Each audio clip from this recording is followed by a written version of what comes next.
Assalamualaikum warahmatullahi wabarakatuh. Selamat datang di channel saya yang membahas tentang sejarah dan keajaiban Islam di Indonesia. Pada video kali ini saya akan membahas tentang karomah dari Syekh Datuk Kahfi yang juga dikenal sebagai Syekh Nurjati, salah satu penyebar Islam pertama di wilayah Cirebon. Siapakah beliau dan apa saja karomahnya? Mari kita simak bersama. Pada pertengahan tahun 1412, Syekh Datuk Kahfi lahir di Semenanjung Malaka.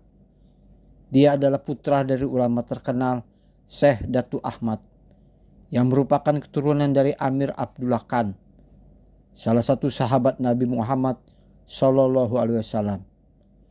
Beliau juga dikenal sebagai Syekh Maulana Idolpi Kahfi, Syekh Nurul Jati, Syekh Dul Yamin, dan Syekh Datuk Baru. Setelah dewasa, Syekh Datuk Kahfi pergi ke Mekah untuk belajar dan berhaji.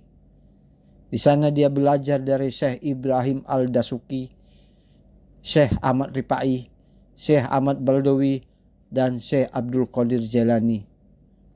Dia juga bertemu dengan saudara sepupunya, Syekh Siti Jenar, yang juga seorang tokoh sufi terkenal di Jawa. Dari Mekah, Syekh Abdul Kahfi pergi ke Baghdad. Di sana, dia menikah dengan Syarifah Halimah, putri Ali Nurul Alam, keturunan Nabi Husain bin Ali bin Abi Thalib. Pernikahannya menghasilkan 4 orang anak. Syekh Abdurrahman atau Pangeran Panjunan, Syekh Abdurrahman juga sebagai Syarifah Baghdad, dan Syekh Datul Kahfi. Setelah itu, Syekh Datuk Kahfi berdakwah di Persia, India, Kamboja, dan Singapura. Beliau menetap di Pesambangan, sebuah desa di Kabupaten Cirebon di Singapura yang sekarang dikenal sebagai Mertasinga. Di sana dia mendirikan pesantren dan mengajarkan orang-orang agama. Beliau juga menikah dengan Nyai Roro Anjung, putri dari Haji Purwagaluh, orang pertama yang berhaji di Jawa Barat. Dari pernikahan ini mereka memiliki seorang putri yang disebut Nyai Ageng Muara. Giri Amparan Jati, sebuah bukit kecil yang berjarak sekitar 5 km sebelah utara kota Cirebon, adalah salah satu tempat yang menjadi saksi bisu dari dakwah Syekh Datuk Kahfi. Beliau menggunakan nama Syekh Nurjati yang berarti cahaya dari jati di tempat ini. Beliau membangun masjid, pondok, dan makam di tempat ini. Selain itu, beliau menunjukkan banyak karomah yang luar biasa.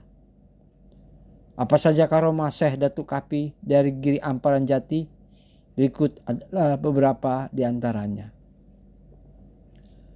Karomah pertama berkaitan dengan pusar bumi, titik pusat bumi. Giri Amparan Jati adalah pusar bumi, tempat bumi berputar, menurut Syekh Datuk Kahfi.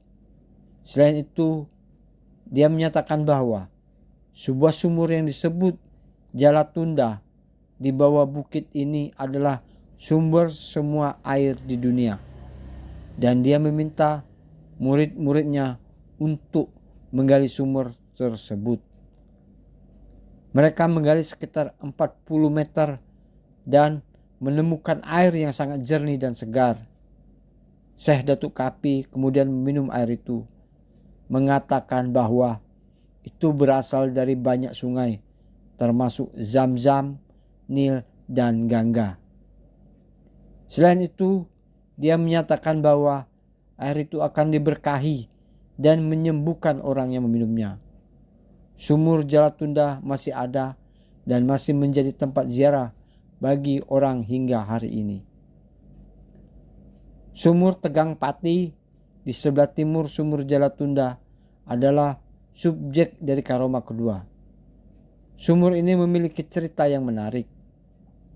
Sebuah legenda yang mengatakan bahwa sumur ini dulunya adalah tempat tinggal seekor ular besar bernama Tegang Pati yang sering mengganggu komunitas sekitar 125 orang.